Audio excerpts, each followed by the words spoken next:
Mr. Dowden. May it please, my lord, my lady. Before the adjournment, we were looking at the case of Fraser in the House of Lords, taken court page 671 and 672. And just to recap, I had read to your lordship, my lady, the passage where Hoffman had indicated that in the phrase "on the said land ceasing to be used for the purposes in this act mentioned," he identified that it meant that the purposes there refer to the three purposes mentioned in section 2 of the Act. And I was about to take Chip's reminder, my lady, of the passage at paragraph 58 of Lord Walker's judgment to the same effect, which he finds on page 684 that my learned friend Mr. Paul has already referred to. You have it at 684, and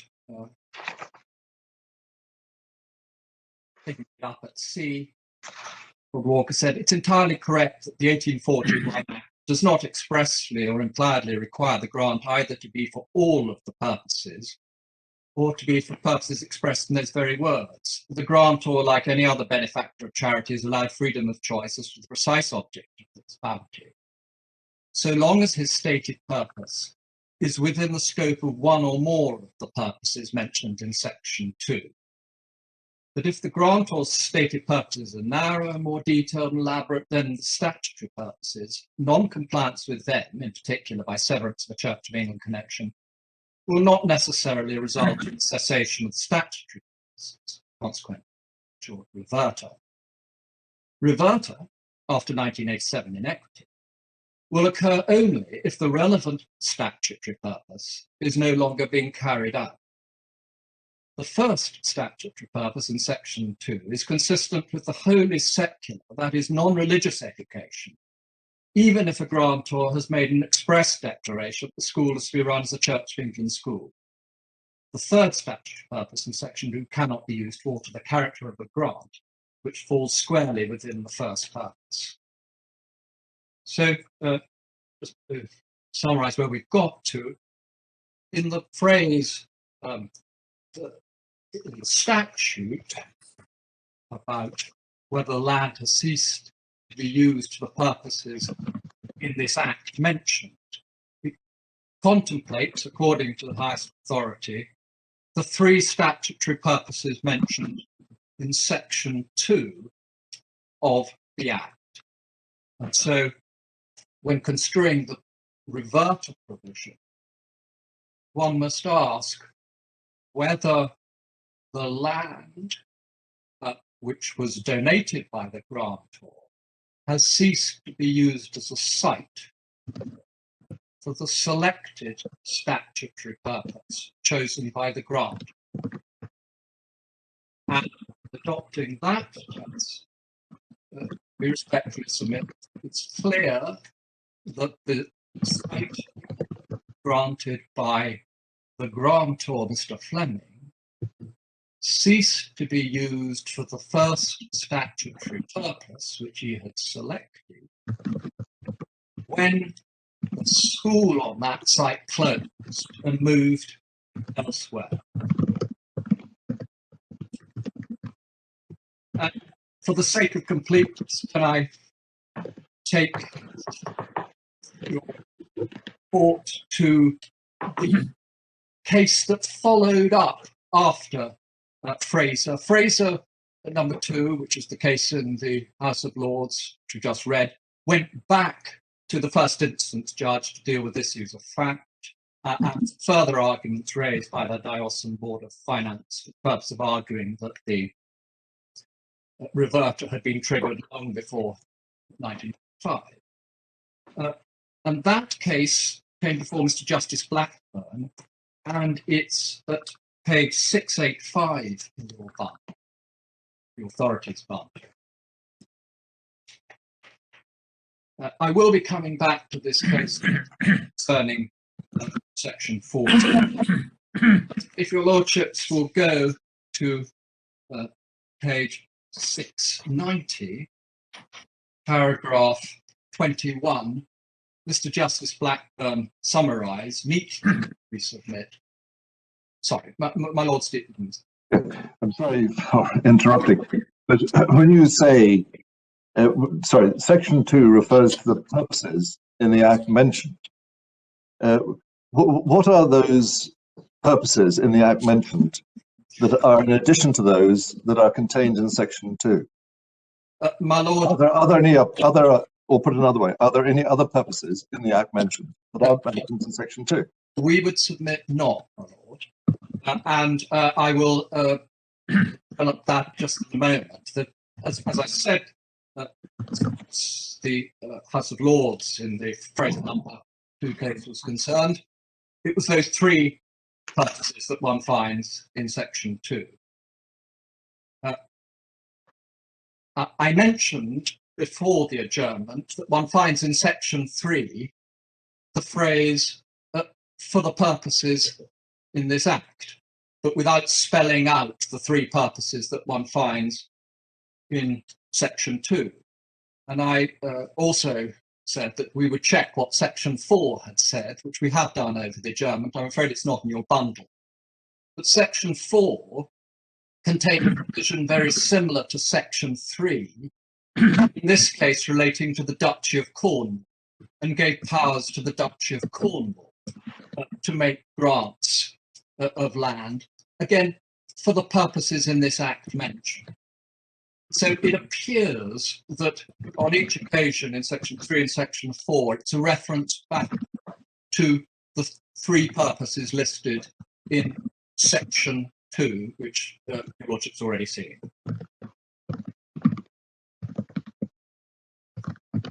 So I'm just taking your Lordships to page 690, paragraph 21 of Mr. Justice Blackburn's judgment, where he summarised the effect of the House of Lords decision in this case. And you'll see 3 points of relevance to the issue which I have to determine emerge from the decision of the House of Lords.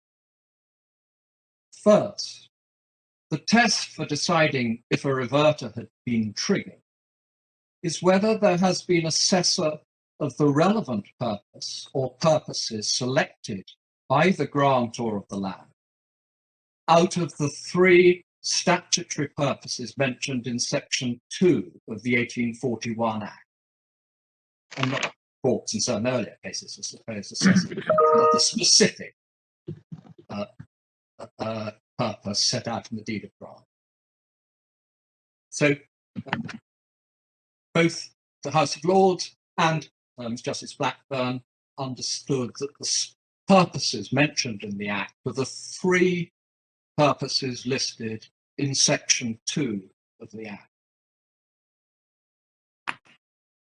And so, my Lords, it's for that reason that we submit that section 2 was intended to facilitate and encourage the transfer of land as a site for functional use for one or more of the 3 statutory purposes mentioned in section 2. And if the land ceased to be used for the relevant purpose, being the one of the 3 statutory purposes, or all of them, selected by the grantor, then that triggers the revert. Can I come then, please, to the second proposition, which is really the converse of my first proposition. My Lords, the respondents submit the purpose of section 2 and the statutory purposes in section 2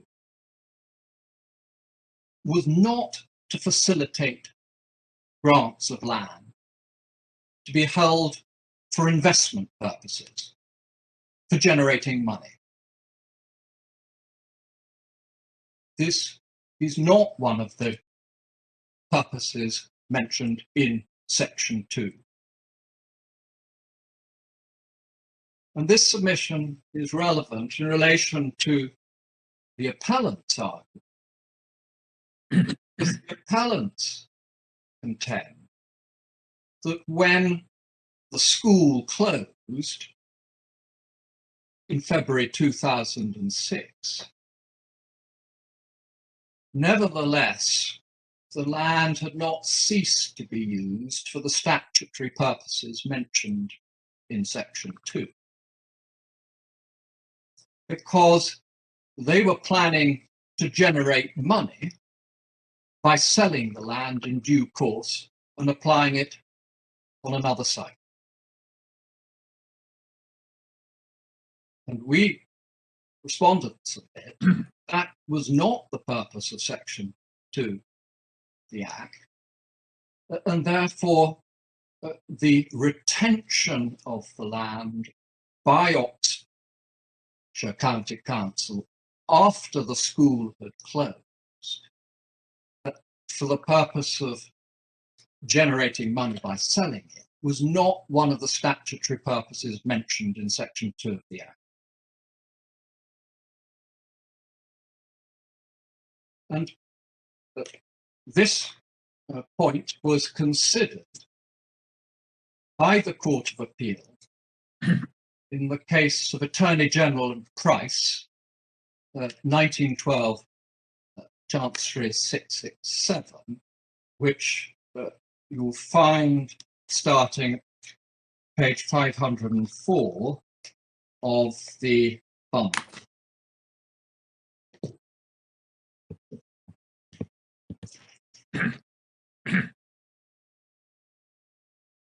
Now, in this case, a grant had been made in 1867 of land to be used as a site for a school for the education of poor persons. And it was made under section 2 of the 1841 Act. And the trust deed required the school to be carried on in accordance with the National Society's principles for educating the poor in the principles of the Church of England. And the school closed in 1905, and a political battle royal then began, because your lordships may recall this was the time when Welsh disestablishment was an issue, and indeed ultimately in 1914 the Lloyd George government, the Asquith Lloyd George government, promoted the Welsh Church Bill, which led to the disestablishment of the Welsh Church in Wales. Now, the issue in Price was not, in fact, between the grantor and the trustees of the land. The grantor was not joined. The issue was between the Attorney General, Rufus Isaacs, and the trustees. And the Attorney General's argument was that a sea-prey scheme should be framed by the court now that the school had closed. And the Attorney General contended that the underlying intention of the grant was to devote the land to use as a school site. And one finds that at page 519 of the report.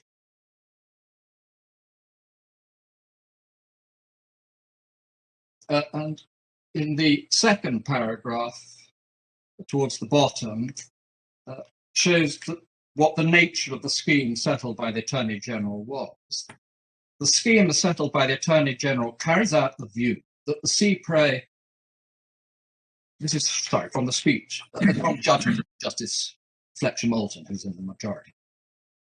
The scheme as settled by the Attorney General carries out the view that the sea-prey doctrine must be applied, and that it's possible in the present case to find an underlying intention to devote the land to the purposes of the Act which ought to be carried out, although the special way in which the deed provides and intended to be carried out is no longer practical. And accordingly, the scheme provides as follows. Secondly, and subject always and without prejudice to the aforesaid primary and overriding use of the school site, user. The school site and building shall be used on weekdays for such educational purposes not connected with the established church or any creed or denomination, again afterward on denomination education purposes, as may be ascertained and allowed as hereinafter provided. The contention of the trustees, who were representatives of the Anglican Church, was, you find over the page 683 in the first complete paragraph.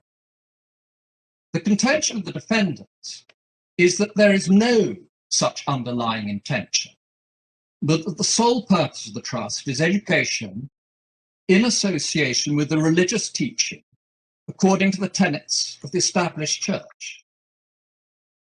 And this is the important part in relation to my current submission. They therefore contend that as it is admittedly impractical to carry on the school on such lines, the proper thing is to let the premises for a commercial rent and apply the money so obtained to church educational purposes. So what the trustees were saying was that the land could be used to apply it as investment property, not as functional land, but for a site of a school. They were suggesting, they were arguing that the premises should be let for a commercial rent and the money applied and obtained to church educational purposes. But does this really help us when we're concerned with section 14, which is a specific statutory power? We're not being asked to sanction a sale of any kind, just under the general law. My lady, I will come back to section 14, but can I, the point that I'm making here is about what the statutory purposes are that are referred to in section 2 and the proviso. My Lord Sir. It was just for a point of information. Was the argument of the defendants that the property should be used si pre for these purposes, or were they saying that somehow the trust itself, the charitable trust itself, continued, so there was no need for application of the si pre doctrine? They were arguing that the underlying intention was to use it in accordance with Church of England principles. But when it came to framing the scheme, and I think they accepted the scheme as necessary, it should be used for these purposes. So in other words, they were saying the si pre scheme should be framed around the particular purposes they were arguing for. Is that right? That's right. Yeah. Okay. Thank you. And we'll see when we go to the judge, the decision, how it was recognised by the court that that could have triggered a revert, and we'll see that. So Lord Justice Fletcher Moulton continues in the next paragraph. Say it's between the two conflicting views that the court has to decide, and I have no hesitation in coming to the conclusion that the view represented by the scheme was settled by the Attorney General as the correct one. I think that the general underlying intention, the site should be used for educational purposes, is to be gathered from the form of the deed poll itself. And then he quotes from the deed poll. And then going over the page, this is the passage on which respondents particularly rely. He says, holding that this general underlying intention is to be found in the deed, it is clear that in accordance with the practice of the court, one ought to secure that it shall be carried out by the scheme in case the full object of the deed should be impracticable. But in addition, I am of opinion the scheme imposed by the defendants would cause the school site and buildings to be used in a way not falling within the purpose in the act mentioned. So this is the view of Lord Justice Fletcher Moulton, that if the scheme permitted the land to be let, in other words, to be treated as investment property, that would not be using the land, school site, in a way falling within the purposes of the act mentioned. Section 2 of the School Sites Act does not, in my opinion, permit persons to dedicate plots of land for educational purposes, in the sense that the rental value of such land is to be applied to educational purposes. And what cannot be done directly cannot be done indirectly through the failure of the original trusts. So, my Lord Sales, I hope that answers your point.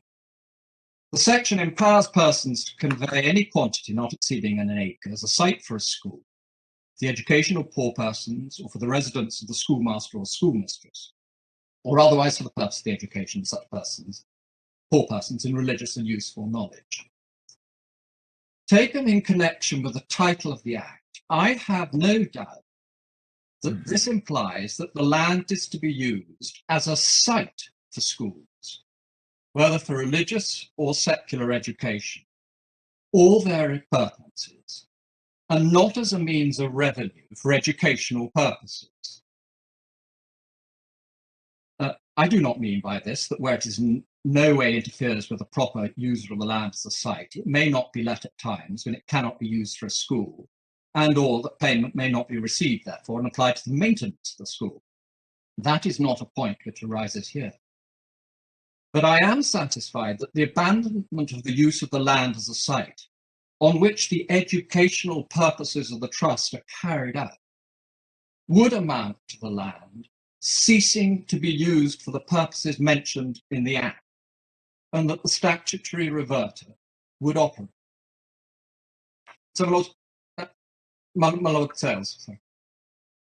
Might it not be said that what the court is grappling with there is an argument regarding, if you like, general investment purposes, where the property is used just to generate income for a quite general purpose of promoting education, whereas what we're dealing with is on the appellant's case, a trust which is much more narrowly focused than that, for to use whatever the proceeds of sale are generated from sale of the site for in order to obtain another site in replacement, with, in other words, not for general investment purposes, but for the purposes of investment very specifically in another site.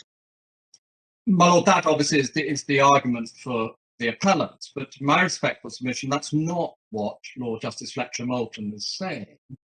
He is focusing on the use of the land as a site on which the educational purposes of the trust are carried out.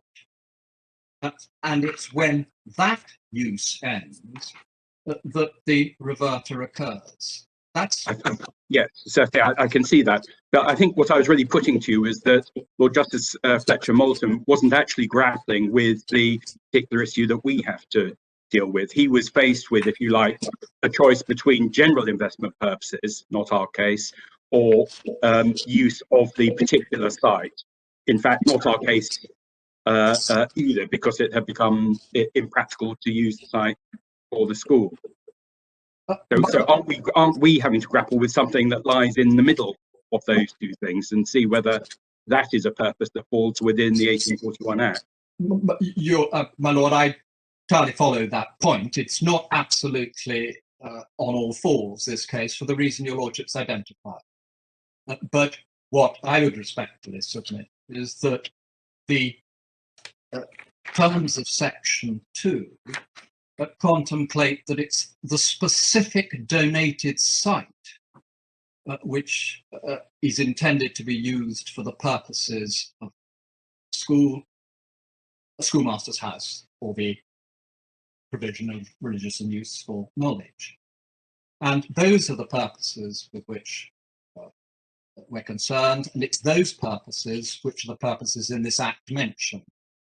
Now, I will come back to Section 14. I know that my lady Carlton's asked me questions about it, but the crucial distinction between Section 2 and Section 3 and Section 4, which contemplate these three statutory purposes, and Section 14 is, of course, Section 14 is a power. It's not a trust. And I'll come back to why that's important when I develop those submissions. It would be very odd, though, if there was another provision in the Act which enable the land to be used in a particular way, if that was not encompassed within the phrase for the purposes mentioned in the Act. Because obviously Parliament has authorised the land to be used in accordance with Section 14. I also just note as a matter of interest that Lord Justice Fletcher Moulton was prepared to accept ancillary use of the land for purposes which were not purposes mentioned in the Act. Indeed, but that's the passage I was read to lecture. Yes, but nevertheless he contemplated that it would be in the context where the main statutory purpose was still continued, and the site would be used as a school. We have to read the Act as a whole.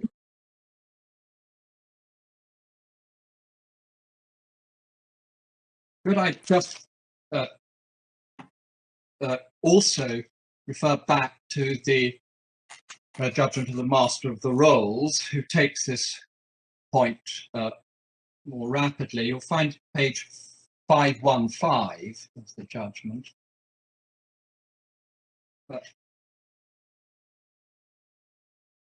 Says, now there are several points that require consideration. In the first place, the special purpose prescribed in the deed of 1867 was unquestionably an elementary day school of the National Society type, for the instruction of children and adults, or children only of the poorer classes during the week. The Sunday school was only optional, according to the design of the trustees with the clergy. There's no reference to church purposes apart from such a day in Sunday school. In the second place, this special purpose failed in 1905. The order for a scheme proceeds on that footing. It has not been and cannot be contended trustees are or have any reasonable prospect of being in a position to fulfil this special purpose. In the third place, the property having been acquired under the School Sites Act, it would be contrary to the provision of the Act to allow it to be let at a rent to be applied for church purposes generally, or in aid, say, of another national school in the neighbourhood. I may add, as the point was argued by Mr. Levitt, that I feel no doubt that the Act is not limited to education, which is both religious and useful.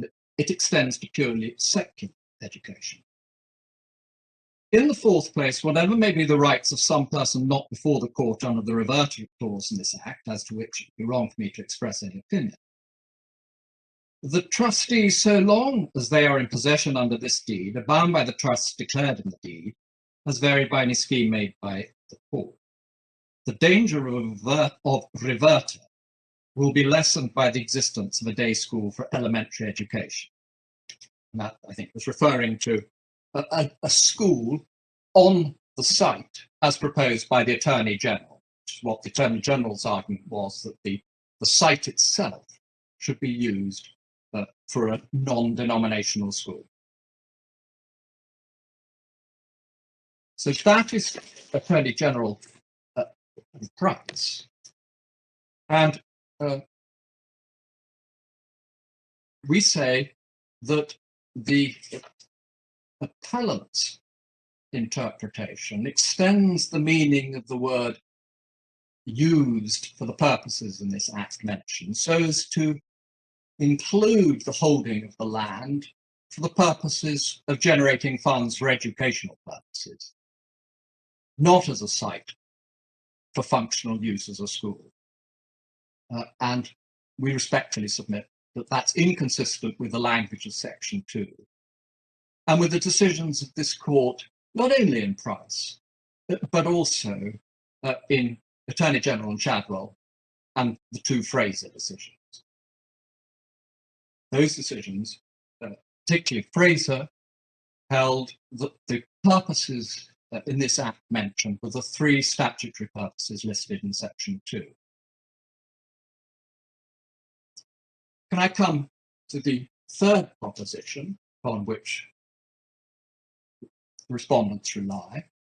And this really is takes up a point made by Lord Walker in Fraser, which your lordships have already seen. Reverter under the proviso in Section 2 is an event, not a process. It is automatic and irrevocable, and it must therefore be legally certain when it occurs.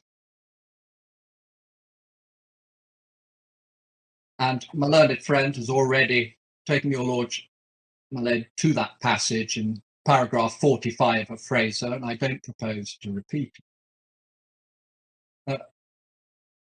But what it means is this. The beneficial title to the donated land must, at any point of time, either be vested in the trustees or have reverted to the grantor. And that's apparent from the proviso itself, which talks about upon the land ceasing to be used for the purposes in this act mentioned, the same shall thereupon immediately revert. So it's instantaneous on the event, and it's irrevocable. So there is a need for a test which has a sufficient degree of certainty so that both the trustees and the beneficial owner, the grantor or revertee, once the reverse has occurred, know what the position is. I respectfully adopt what Lady Arden has said, that certainty requires conceptual certainty, and inevitably there may be problems of identifying practically when the cessor has occurred, and the Travasse case was a very good example of it, which we put in the bundle to indicate where there can be occasions when, in practical terms, it is difficult to identify when the cessor has finally occurred. But nevertheless, the test has to be one that is clear and simple. And we say that the test here is, has the site permanently ceased to be used as a site for a school? If so, then there is a revert.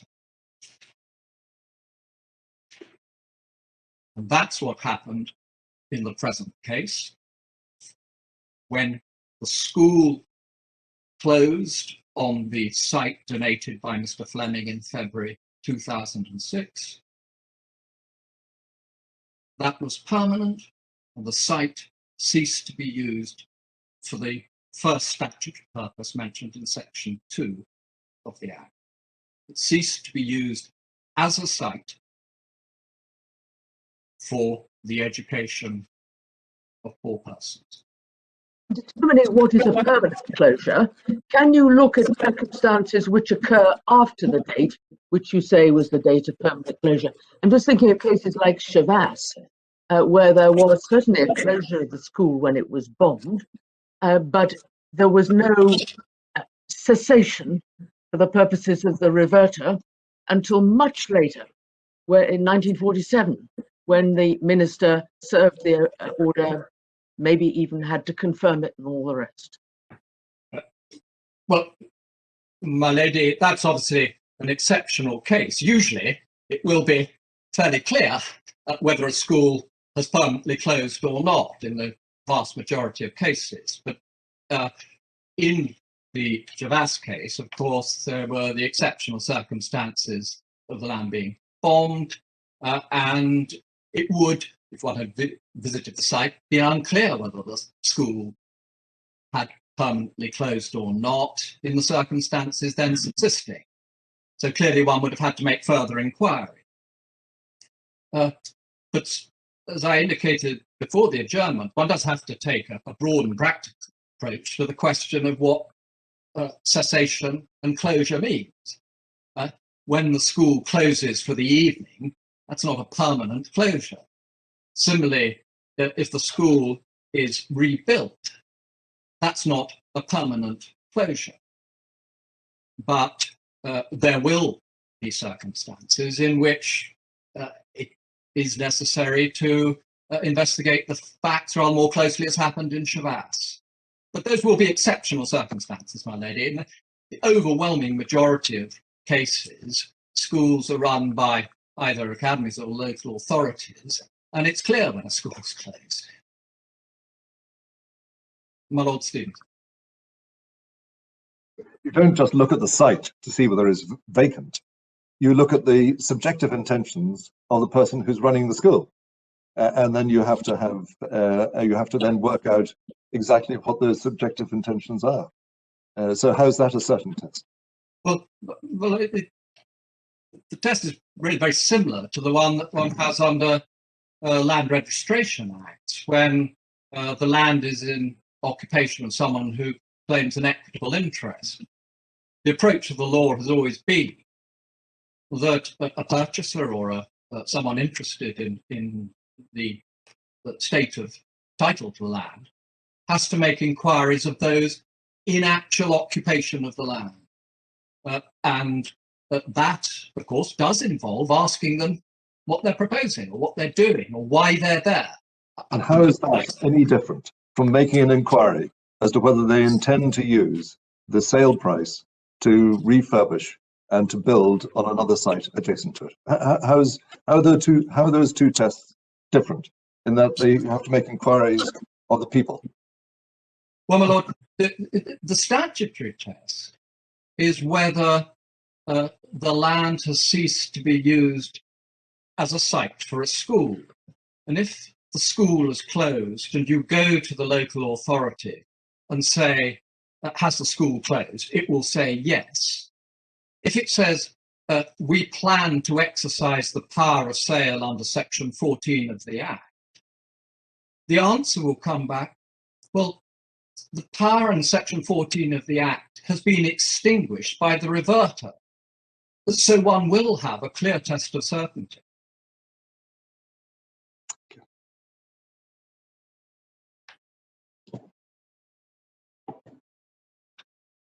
So,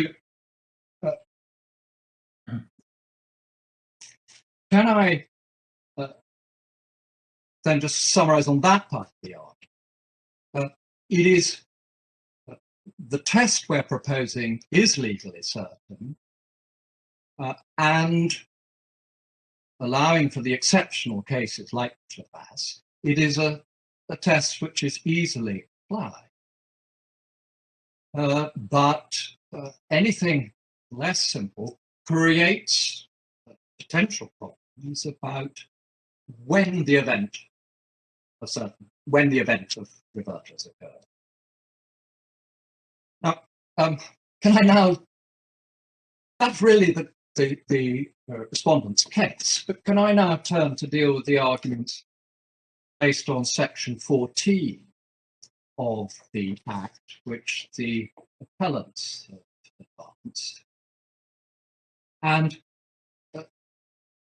as I've already said, what the argument really comes down to is if the site has ceased to be used as a school, the donated site ceased to be used as a school, and the school is now housed on another site. Nevertheless, they say that one should construe the Act so that used for the purposes in this Act mentioned include using the proceeds of sale of the land, even after it ceased to be used as a school, for the purposes of education, for the purposes of applying on another site. And we respectfully submit that the key point here is to understand when, under the 1841 Act, the power of sale is exercisable and when it's extinguished. And we've indicated in our written case the four reasons why we say the power of sale ceases to be exercisable once the site has ceased to be used for a school. And the first reason is in the terms of section 2 and the proviso itself.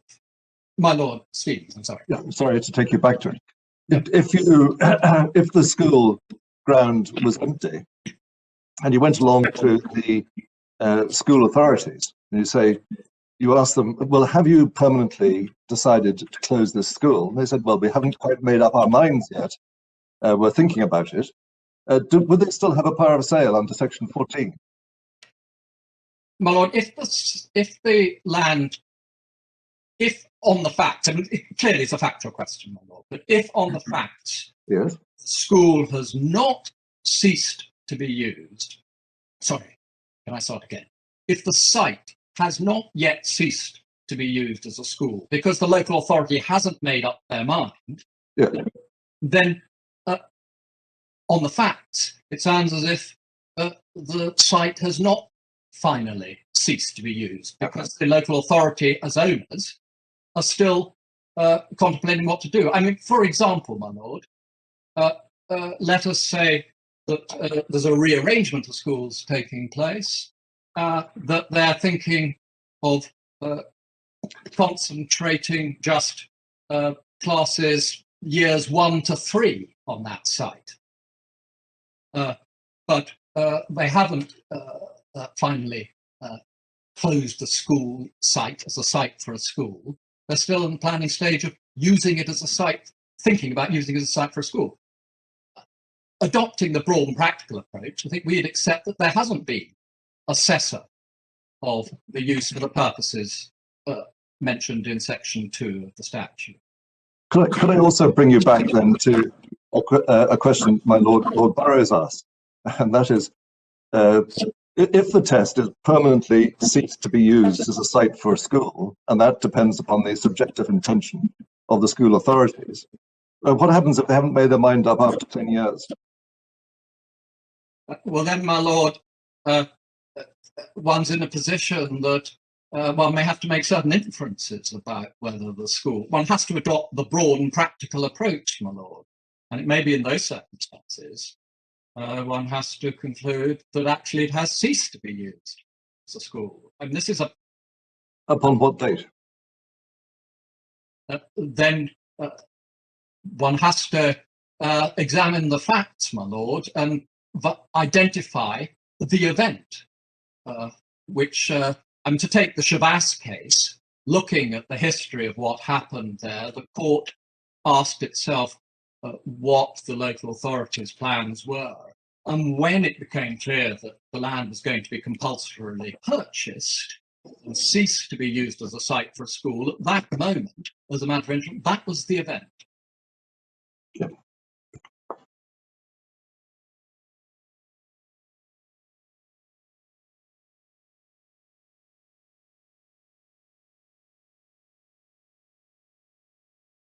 Can I come back then to the reasons why the power of sale is extinguished when the site ceases to be used as a school?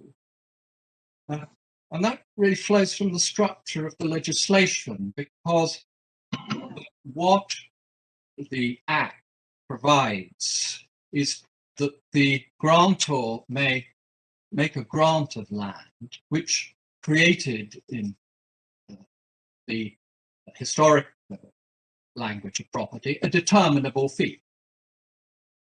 The title of the trustees lasted only so long as the site was used for the purposes in section 2 that had been selected by the grantor.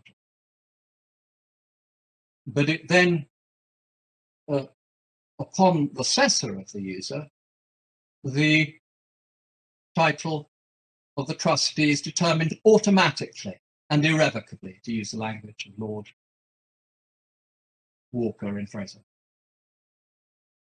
So it followed, and we shall see this in the authorities, that once the cessor of user of the site as a school occurred, the trustees had nothing to sell. And that's why the power of sale was extinct.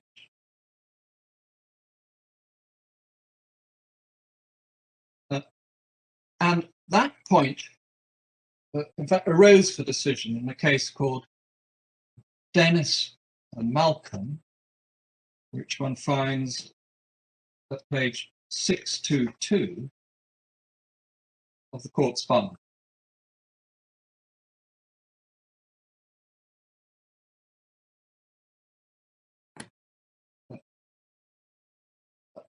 My lords, in this case, there was a grant under the School Sites Act of land for the purposes of being used as a school, which was made in 1876, as you see from the head note.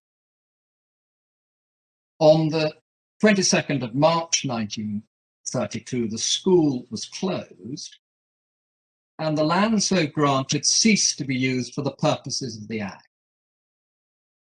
In spite thereof, the trustees, in the purported exercise of their powers for that purpose under Section 14 of the Act, proceeded to sell the land. And in the course of the negotiations for the sale, objections were raised against their title, on the ground that the land had, in the circumstances, reverted in pursuance of the proviso in Section 2 of the Act.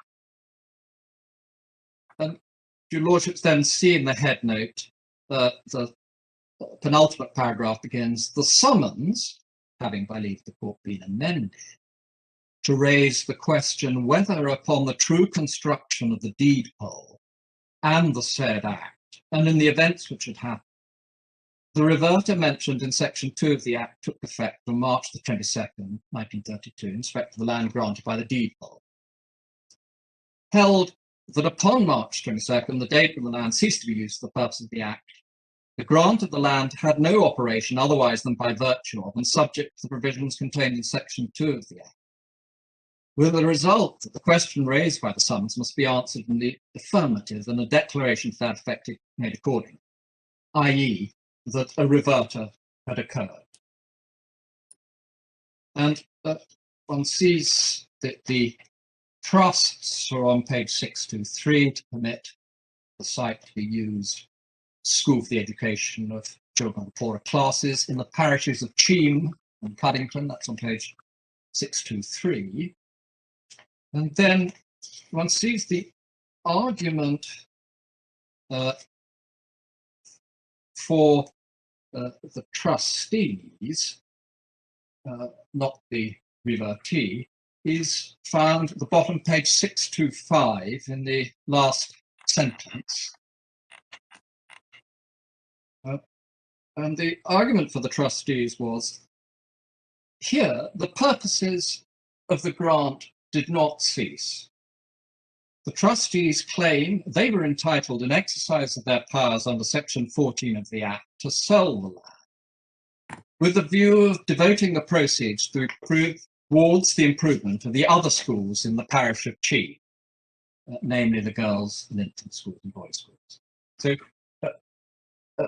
obviously, a point of distinction, it's not a school with the same name, but it's a school in the same parish, which the trustees wished to apply the proceeds to sale. And at page 627 of the judgment, first complete paragraph, Mr. Justice Clawson says, at some date in the year, and I think it should be 1932, not 1922, the property of the subject of the grant ceased to be used as a school. If before it had ceased to be used as a school, and while it was still being used as a school, the trustees have thought proper to make arrangements to sell the site in order to buy another site and to continue the school on another site or raise money to continue another school. It is possible the trustees might, notwithstanding the clause of reverter, have been able to sell their land under the School Sites Act. But they did not do that. The school was closed and ceased to be used as a school. Sometimes afterwards, negotiations began, which are in progress, for the sale of this piece of land to a purchaser. It will be obvious to anybody who has perused Section 2 of the Act that a serious question arose as soon as the property ceased to be used as a school, because the section, while it enables persons to convey land for the purposes of a school, contains this proviso at the end. When land or any part thereof ceases to be used for the purposes in this act mentioned, those purposes being, and he sets out again the 3 statutory purposes in section 2. And then goes on, the same, that is, the land, shall thereupon immediately revert to and become a portion of the said estate held in fee simple, or otherwise of any manor or lands aforesaid, that is, the estate to which the grantor was the owner, as fully to all intents and purposes this act had not been passed, anything herein contained. Contrary notwithstanding. Accordingly, if the event occurs, namely, the site ceasing to be used as a school, this reverter clause comes into operation as if the act had not been passed. So, on the basis of Dennis and Malcolm, which has been followed and treated as good law for upwards of 80 years, we respectfully submit that once the site ceases to be used as a school, the reverter clause comes into operation as if the act had not been passed. My Lord Sales. But I mean, isn't this a case where, on the fact, it was clear that there had been a break in the relevant intention of the trustees? So you look at what they were proposing at page 625 in the passage you took us. They weren't proposing to use the proceeds of sale to find another site for this school. They were proposing to use them more generally, including possibly to improve other schools, but not this school. But as I've understood the argument thus far, those purposes would not fall on the appellant's argument within the scope of the purposes of the 1841 Act. They would specifically break those purposes. So if that's right, then this seems to be a clear case where, on the fact, there was a break in the relevant intention, and obviously if there is and the reverter has taken place, you can't then sell under section 14. But we seem to be dealing with a different point, which is the prior question: has the relevant intention ceased to fall within the scope of the 1841 Act, which seems to be a different question from that addressed in this case. Well, my Lord, the question was whether the power of sale was still exercising. And the power of sale was held not to be exercising because the site had ceased, the site itself, not the school, the site itself had ceased to be used as a school. But the judge clearly accepted that if there had been arrangements to sell the site in order to buy another site and continue the school on another site, or raise money to continue another school, it was possible that this result would not apply. So he's not dealing with every case. So you cannot say, because there had been closure, ex hypothesi, there could never be a section 14 situation where there had been closure. He simply wasn't dealing with anything but the immediate facts in front of him.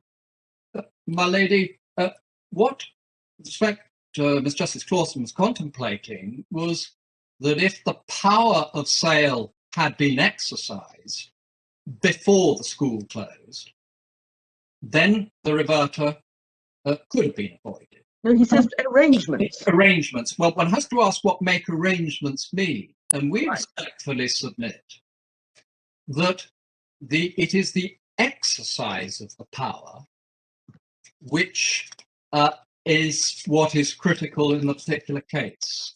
It is, one has to ask, has the power been exercised before the site ceases to be used as a school? And when we come to look at the provisions of the Reverter of Sites Act, we respectfully suggest that that is what the test is. So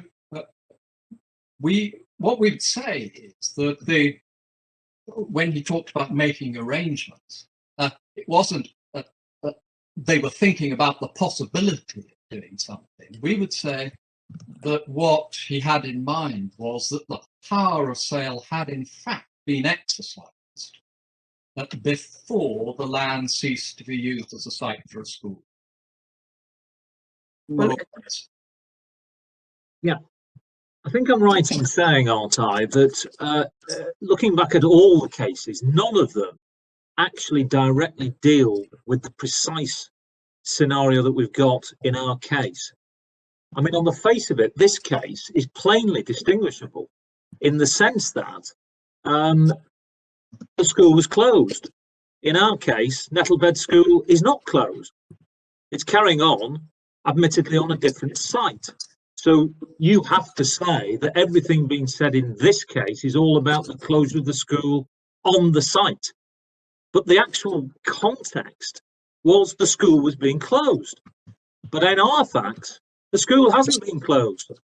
So isn't this, in a sense, if we've not got a case on all fours, one is either accepting your proposition or not accepting it. I'm not sure we're going to get much from the minutiae of these cases, are we? My lord, I entirely accept that I am not in a position to refer your lordships to a specific case on identical facts. But what I am submitting to your lordships is that one can extract from the cases on the School Sites Act the principles which have applied hitherto in construing the reverter provision. First of all, the principles about what the meaning of the phrase is, the purposes in this act mentioned. I've already taken lordships to Fraser on that. And also the provision relating to the question of when the power of sale is extinguished or exercisable. I accept this is not a case absolutely on all fours because of the distinction your lordships drawn attention to. Nevertheless, in our submission, the principles that one can extract indicate that the reverter had occurred here and the power of sale is extinguished. My Lord Stephen. I'd just like to bring you back to the judge's observations at page 627, where he contemplates it being possible to raise money to continue another school. Not this school, but another school. And I was wondering why in section 2 it is confined to this particular school and the continuation of this particular trust. Because the aim of the grantor presumably was to benefit education of people in this area. It didn't matter to him whether it was in one particular school or another school. I was wondering whether you had any comments on that. Well, obviously that one starts with the language of section 2 itself, which talks about making a grant as a site for a school for the education of poor persons. So there contemplates there's a link between the grantor's wish and that site. But I think if one comes on to look at the cases on the purposes for which the act was granted, that may elucidate a little the point that your lordship's getting at, because of the desirability of encouraging landowners to make grants in their locality, which is a suggested purpose of the Act. I'm going to take your lordship to the passages in the authorities which deal with the intention of the legislature. It covers that point.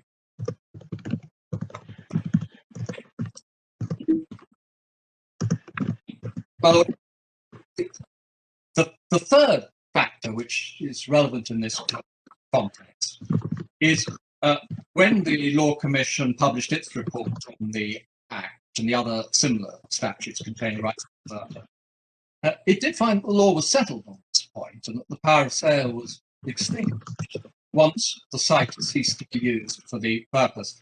I won't go to it now in the time available, but can I give your court the references? You'll find paragraphs 39 and 1 and 4 to 6 of the Law Commission report, and that's at pages 756 and 782 to 3. Finally, the fourth reason why we say the power of sale is extinguished once the land has ceased to be used as a site for a school, comes from the Reverter of Sites Act 1987, which declared the law on the subject. And one finds that at page 491.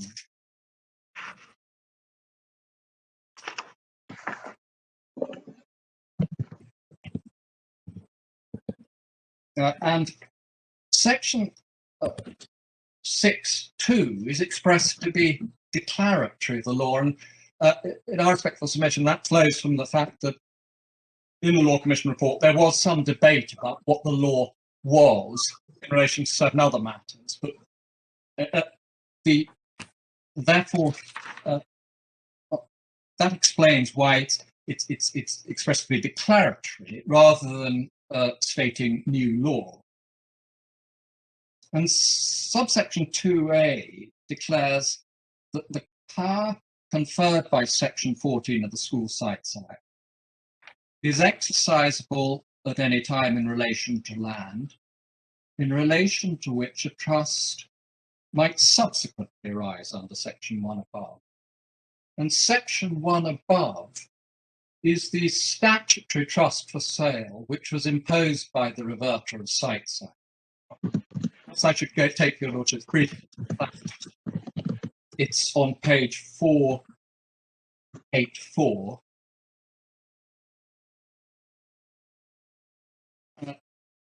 Instead of there being an automatic determination of the trustee's title on the reverter and the legal estate then vesting in the grantor, section 1 changed the law and provides that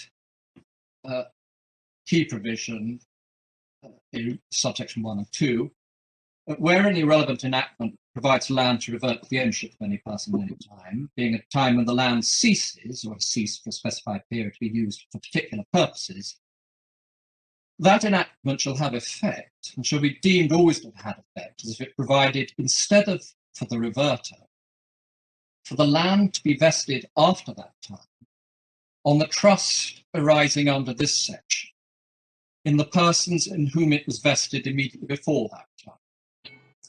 So there was imposed a new statutory trust under which the grantees, the trustees, legal title didn't determine on it, but instead the legal title continued. But then subsection 2 provides that, subject to the following provisions of this Act, the trust arising under this section in relation to any land is a trust for the persons who, but for this Act, would from time to time be entitled to the ownership of the land by virtue of its reverter, with a power, without consulting them, to sell the land and stand possessed of the net proceeds of sale after payment of costs and expenses with the net rents and profits and sale sale, etc. So where a reverter under the proviso in section 2 of the Act occurs following 1987, the legal title remains in the trustees. They hold the lands on trusts of land. They have power to sell. The equitable title belongs, subject to some provisions later in the Act, to the grantor or its estate. And so going back to subsection 2 of section 6 on page 491,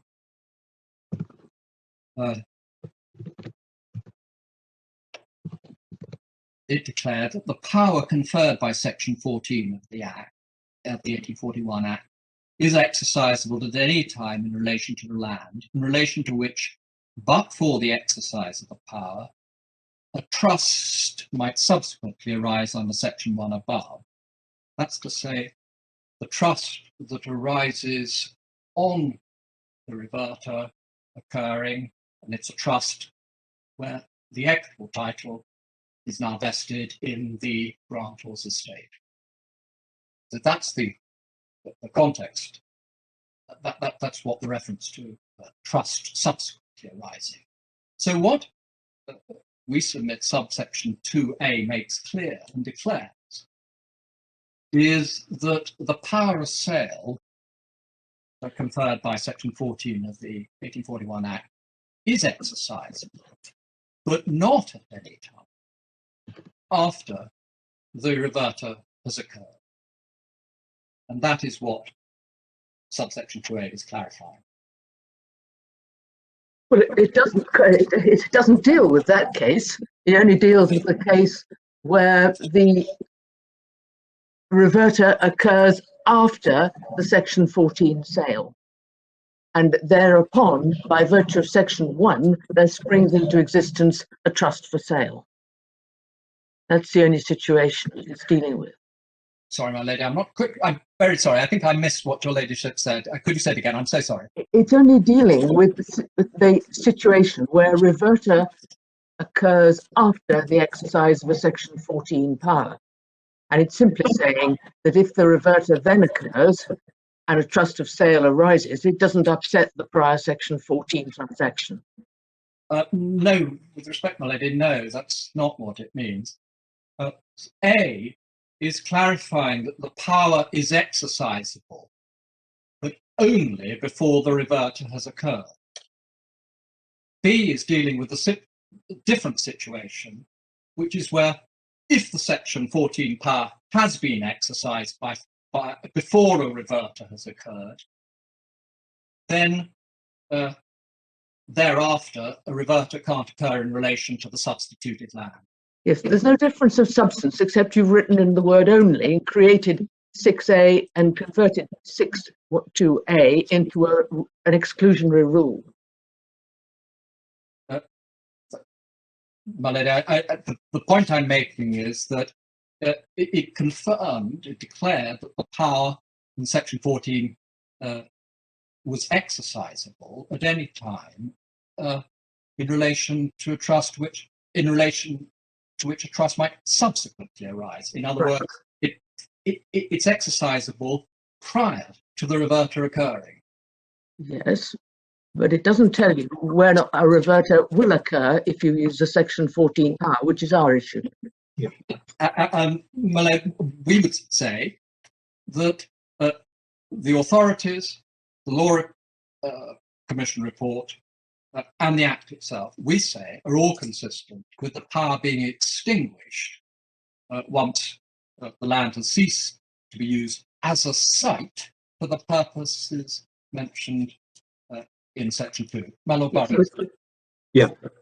I think I'm correct in understanding that this provision, Section 6, makes no change whatsoever to the question we have to decide, which is the question: at what point in interpreting Section 4 is the power still available, or has reverter already occurred? That question is unaffected by the 1987 Act. We have that question in any event.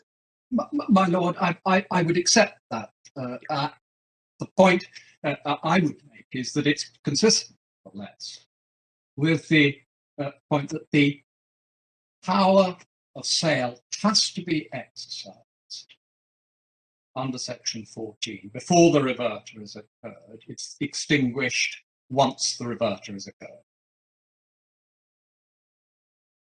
And the key point is, what does exercise of the power mean? And it's not enough to consider whether or not to exercise a power. The question is whether the power has in fact been exercised.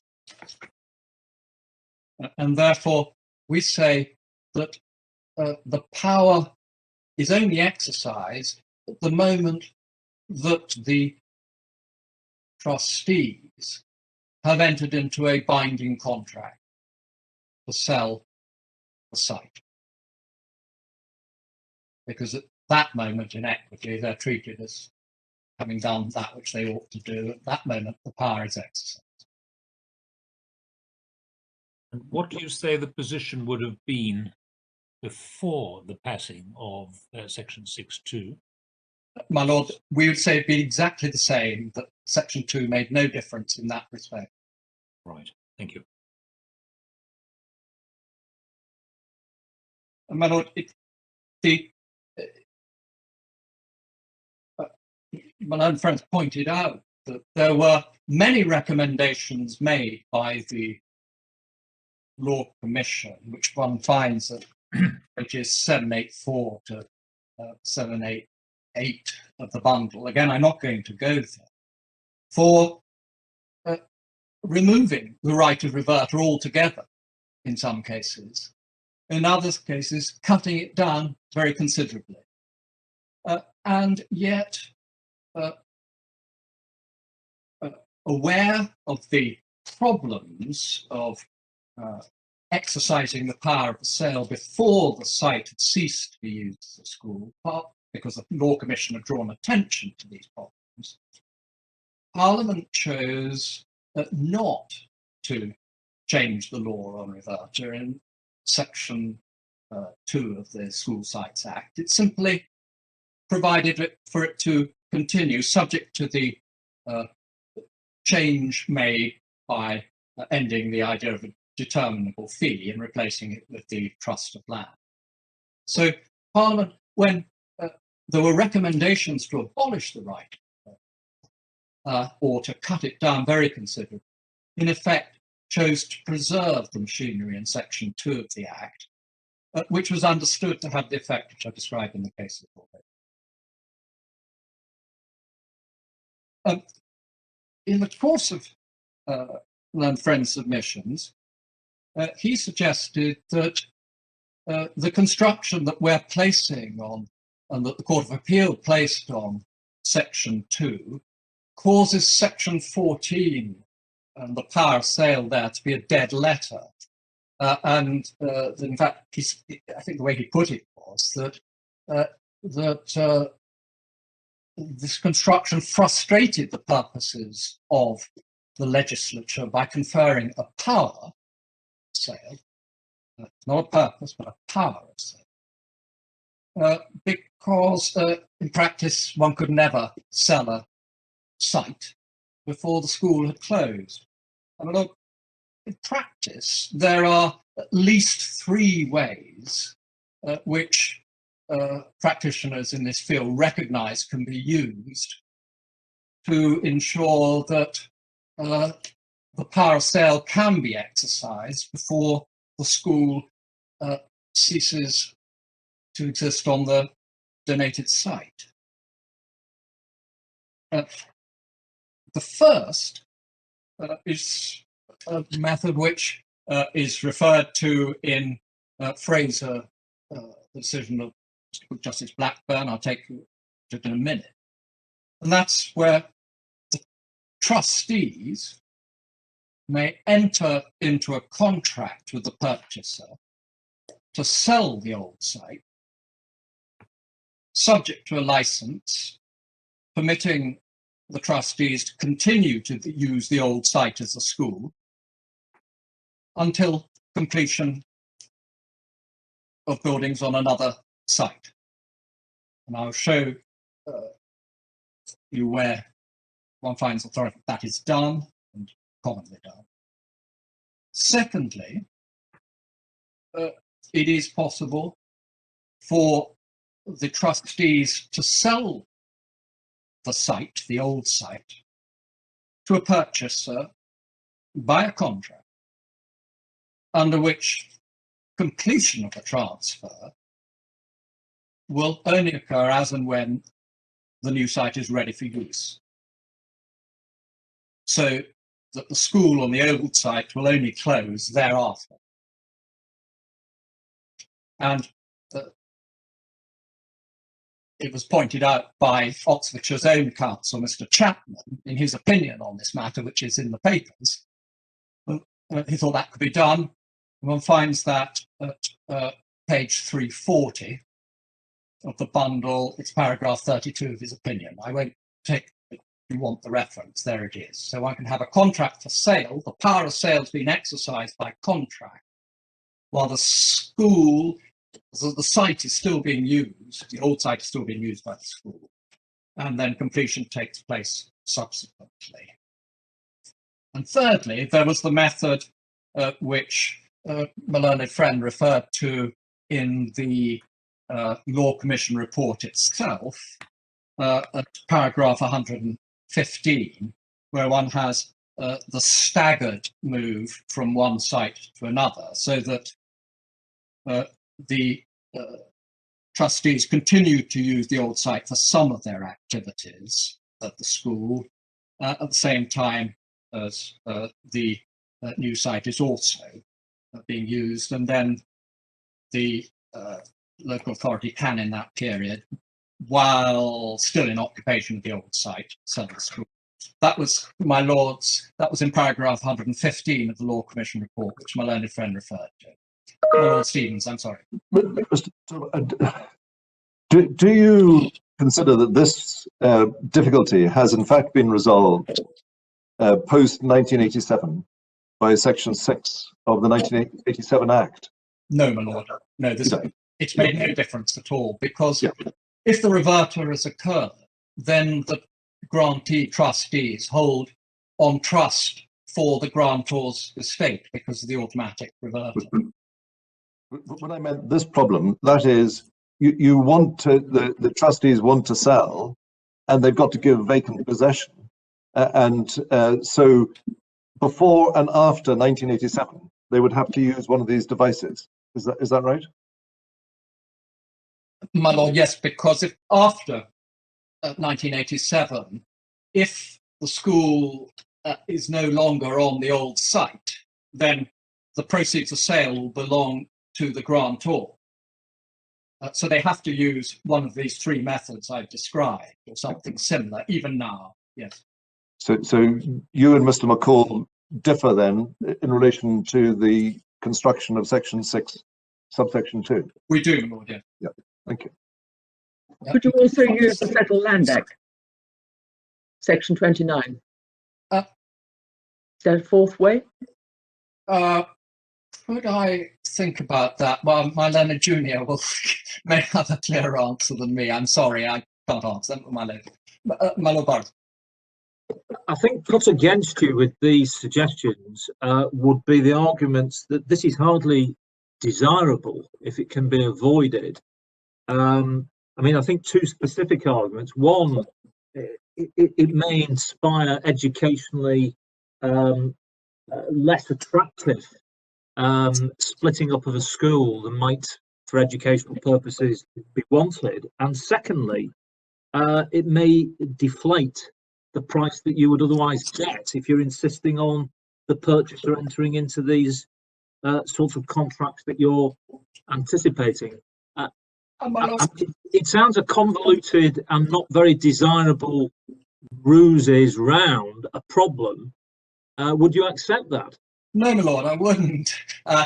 First of all, when it comes to the contract route, if the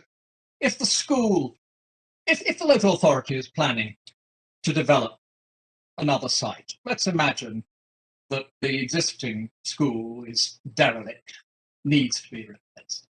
It is open to them to start work on another school, and to, whilst the existing site is still being used, to enter into a contract to sell it. And the completion will not take place until a later date. The power of sale has been exercised at the date of contract.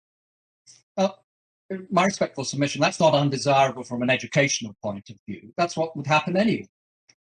Similarly, if the school, the local authority, sells the old site, but subject to a license allowing them to continue to use the premises until the new school is built, there again, that's not undesirable from educational purposes. That's going to happen in any event if there's a move to school. So far as the price is concerned, my lord, I respectfully submit it's unlikely to make much difference in circumstances where, when schools, when local authority or trustees decide to close a school, let's say because it's derelict, bad condition, a developer is going to look at it as a site for development. It's not like a house which he plans to move into automatically. And there's no reason to think that these approaches of either a contract or a license should have any significant depreciatory effect on the value that can be obtained. And I said I was going to refer your lordships to. I do apologise, Mr. Tobin, but could I articulate that question slightly differently? And that is, are you contending that the purpose of this legislation was to permit the use of the capital value of the site, the old site, provided you use these devices, but it wasn't the purpose if you didn't use these devices? Well, look, the purpose of the legislation is found in section 2. And that's perhaps I used the word purpose incorrectly. What I meant was the aim, the desire, the outcome. I mean, it would be, on one interpretation, it would be extraordinary if the legislator had permitted it to occur by using devices, but didn't permit it to occur if devices weren't used. Well, look, what I'd say to that is that this is a permissive power. It's not, one can't find from a permissive power the purposes. The purposes are found in section 2. This is apparent not only from section 2, but section 3 and 4. Sorry, my Lord Sales. I'm so sorry, Mr. I didn't mean to cut across. So finish your answer to my Lord, and then I'll ask my question. Well, what we'd say is that the purposes are found in section 2. And goes back to the purpose is to facilitate grants of functional land for use as a site. Section 14 is merely a power. It's not a purpose of the Act. The purposes of the Act are found in sections 2 and echoed in sections 3 and 4. So that I hope completes the answer. My Lord Sells, I'm sorry, would you forgive me? Yeah, thank you so much. It was really, I think it's fair to say, perhaps pursuing my Lord Stephen's line of questioning to you, why would the Act allow you to do, if you like, by the back door, what it's forbidding you to do by the front door? And I just wonder, if one looks at section 14, page 476, whether it might not be said that actually that the natural interpretation is the front door that one would use. So we see from section 14 that if it's deemed advisable to sell or exchange the site for a more convenient or eligible site, then it's lawful for the trustees, and I'm focusing now on the sell, to sell the said land or building or part thereof, and to receive on any exchange any sum of money by way of effecting an equality of exchange, and to apply the money arising from such sale or such exchange in the purchase of another site. Now, might it not be said that actually the language itself suggests an ordering of events? You decide you want to sell the site, you do sell the site, you get proceeds of money in your hand, and then you purchase another site. In other words, doing, by using my language, by the front door, what you accept could be done by the back door. Well, my Lord, I think it contemplates both, doesn't it? Because the language... I wasn't seeking to exclude the back door. I was putting to you that the language contemplates the front door.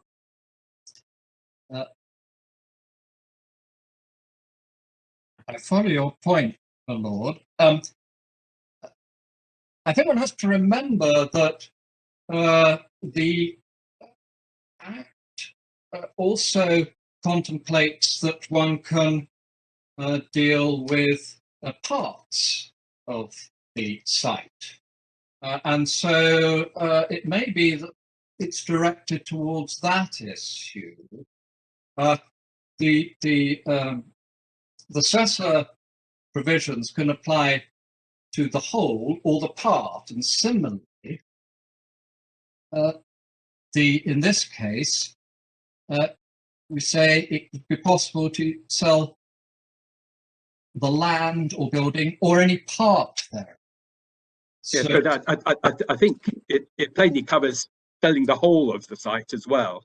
It's not confined to selling or part thereof, because it says to sell the said land or part thereof. My lord, yes, but it may be that the all-embracing quality that your lordship's identified, the front door and the back door, may simply be contemplating these two different types of situation. I see. Yes, thank you very much.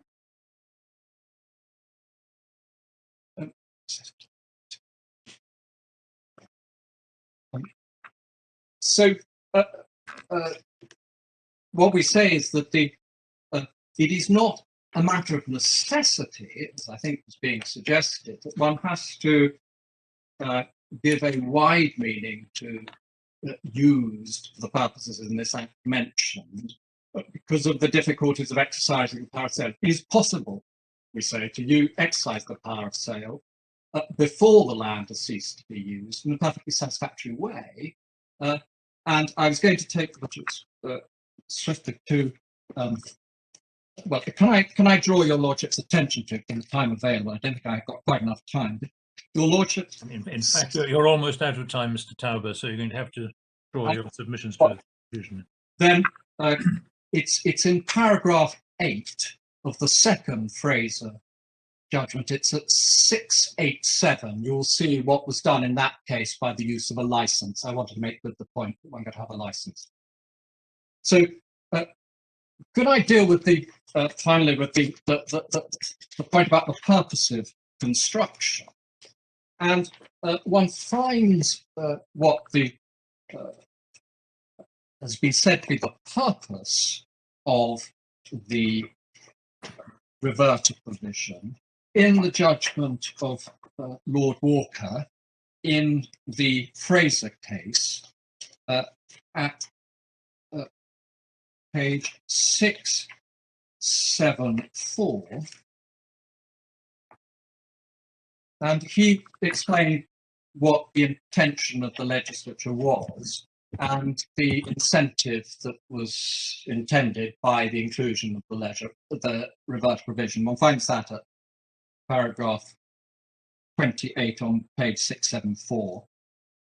He says the provision for reverter was intended to encourage landowners and especially limited owners interested in settled land to make use of the powers conferred in the Act. And then he cites what Master Rawls said in Recorston. One can see that the provision with regard to reverter would have been, and no doubt was considered by the legislature, to be very useful encouragement to charitably-minded persons, particularly if they are the owners of an estate or life tenants, to make grants for purposes such as these, because such persons might very well be satisfied to have the village school built upon the family estate, but would strongly object to the site on which such school had been built being diverted later onto other purposes. Therefore, as I have said, that proviso as to reverter must have been a very valuable encouragement, because landowners by reason were thus enabled to ensure that the site should be used in perpetuity for school purposes, or if it ceased to be used for school purposes, they get it back. The common sense of that is obvious. So that is what's been identified as the incentive in the reverter provision, and is the purpose of the reverter provision. It's the intention of Parliament. And so we say that giving effect to that intention is consistent with the purposes of the Act. And consequently, the purposes of the Act will not be frustrated if the court gives effect to that purpose. I'm conscious that I've run out of time, and unless I can assist your lordships with anything further, those are my submissions. Thank you, Mr. Tauber. I don't think there are any questions for you. Thank you very much. Mr. McCall. My lords, if I can deal first with the question of frustration. I'm accused of using the word frustration, and I do indeed. I do so on the basis of the Law Commission's report, which says that in the absence of devices such as have been here suggested, there would be a frustration. And I respectfully submit that the argument that my learned friend puts, that, oh, well, there are easy ways round, is not a satisfactory answer on the face of the Law Commission's report. That is indeed a way of looking at this, that if my learned friends are right, simply does not allow the power to be exercised as it should be. The question whether one could sell in advance and then buy a new school with the proceeds, it may have made a lot of sense in 1841. With respect, I submit that it doesn't make sense in modern circumstances where you need somewhere for the children to go. After the first school is closed, you need the second school already to be there. So we do stick by our proposition that my learned friend's approach frustrates the purposes of what must have been intended by Parliament. If I can say a little about Dennis and Malcolm, obviously the first thing to say is that there was no question there of a purpose of construction raised, but we do say that Section 14 really had very little to do with it, because it wasn't a question of finding a more suitable or eligible site for the relevant school. It was a sale for the purposes of helping other schools. So we say that Dennis and Malcolm doesn't help your lordships, my lady. The other point that I feel it right to make in reply is your lordships have been told the three purposes of the 1841 Act, and the theory that it's of those three purposes that one has to find the grantor choosing one or more. My lords, it is interesting to see the terms of the actual grant, which reflect the terms of the national institution formula, which was part of the Act. If one goes to page 259 of the core bundle, it is important to note that words are included there over and above the basic words for the purposes of the said Act, and to be applied as a site for a public elementary school for children of and in the parish of Nettlebed and adjacent parishes, and for the residence of the schoolmaster, or for other purposes of the said school. My lords, those words, as one can see from Fraser, and this is at paragraph 31 on page 675 of the authorities bundle, those words were words which were in the standard grant form provided for by section 10, albeit in square brackets. I can't say that I understand the purposes of those square brackets, but all I would say is that there is, in this particular case, an argument for saying that the purposes were indeed broad purposes, practical purposes, the purposes of the school. And we say that the purposes of the school do go over through section 14 into the purpose of creating a new site for the school when it needs it. We would respectfully submit that the terms of the grant are not irrelevant here, because they do show that both the Act, section 10 was part of the Act, of course, and the grantor, in using this form, had a general view that he was seeking to advance the school for the children of the parishes around Nettlebed. We respectfully submit that that is a very strong pointer in favour of the idea that the purposes in the Act mentioned have to be read in the context of section 14 and have to be read in the context, therefore, of a school which might outgrow its site. And we respectfully submit that that fact is the reason why section 14 is there, and it's something which cannot be disregarded in construing section 2.